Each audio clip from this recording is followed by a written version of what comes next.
What's the difference between having sex and making love? And how do you know when you or your partner want either kind? Hey guys, I'm Stephanie Ganowski, sexologist and sex coach for men. If you've already been subscribed to my channel, welcome back. This is an interesting topic because it obviously depends on the relationship you're in, the context of your relationship, what makes you feel closest and most connected with your partner, etc., etc. So because there are so many perspectives on this and it really depends person to person, I'm gonna give you my input and my perspective on what the differences are between having sex or getting and making love. First of all, I used to view the term as making love as gross.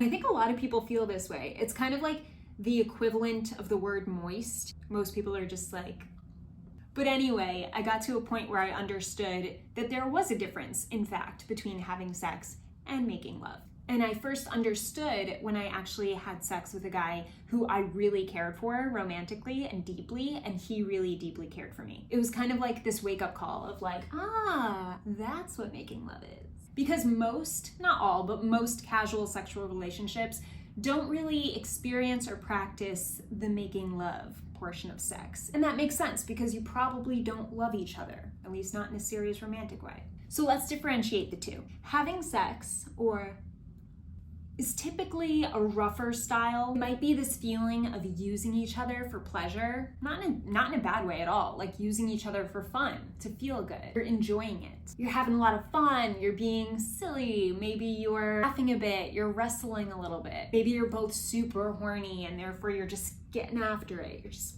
going for it, you know? It's more exciting, it's more adventurous, it's more naughty. The dirty talk might feel more calling her certain names. And this is just typical, right? This isn't for everyone. Because there's definitely couples out there who have really rough sex, and to them, that's a form of making love. But in a general sense, I think my list is pretty accurate. All right, now looking at making love. I still don't like this phrase. It's typically more passionate, maybe slower, maybe more intentional, making her feel safe, loved, special. Most of all, there's an obvious, intense emotional connection present. Along with that means there's a lot more eye contact usually. When you're making love, you're really seeing each other. You're looking deeply into each other. You're looking into each other's souls. And there's typically a different style of dirty talk when it comes to making love. It might be in a softer tone. You might say things more along the lines of, baby, you're safe. I love you. Touching might be more gentle or slower. It has overall more of an emotional connected feeling to it. Like if someone were to say, have sex with her like you really, really love her more than anyone in the world. So that's the best way I know how to differentiate these two. But then there comes the question of which type does she want? What does she prefer? Does she prefer a certain type at a certain time and another type at another time? And what do I want? Or what am I supposed to want? Is a guy ever supposed to want to make love, right?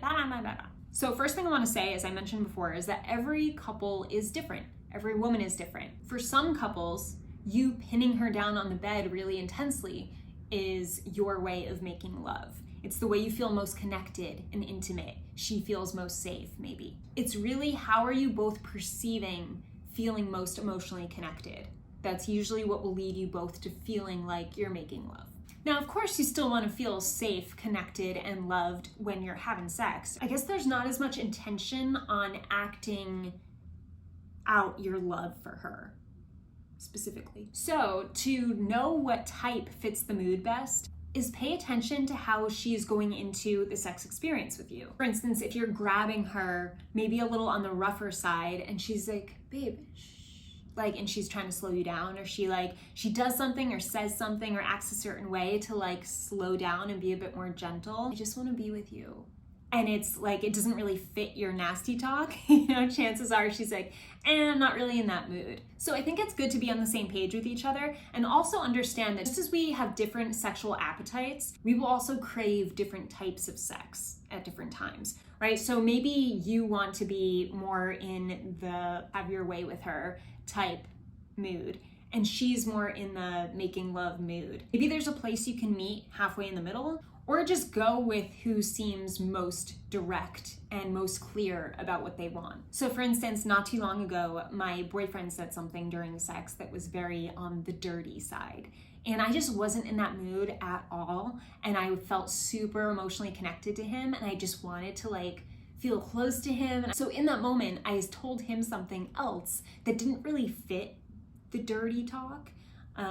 It was much more loving, and then he was able to get the hint, and he was totally fine with that. So that's a way where you can kind of point your partner in the direction of what you're looking for in that moment, if it's really important to you. So now I'm gonna make a list of a few activities as a couple that you might partake in that leads you to having sex, or you've been very flirtatious with each other. There's been lots of playful teasing. Maybe you're spontaneously feeling really turned on by each other. You just had a sexy, adventurous date night. You have a new toy to try out or a new outfit to wear. Now I'm gonna make a list of actions or things that might lead you to having a making love session. You just had a romantic date night. Your partner lit a lot of candles around the bedroom. You've had this craving to just slow down and just be together. Maybe you've been spending a lot of quality time and you feel super connected. You could tell that you're just more connected as a couple than usual. You specifically showed a lot of support toward each other and told each other how much you meant to each other. Those are just some examples, and they're generalized. I understand that. And this is why you have to talk to your partner about this.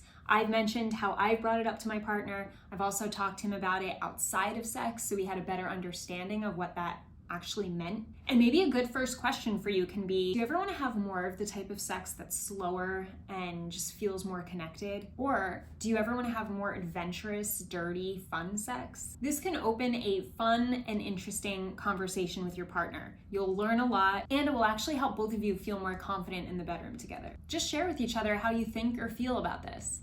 I hope this helped, and if you like this topic, then you'll love the other topics on my podcast, What I Love About Sex. See you in the next video, guys.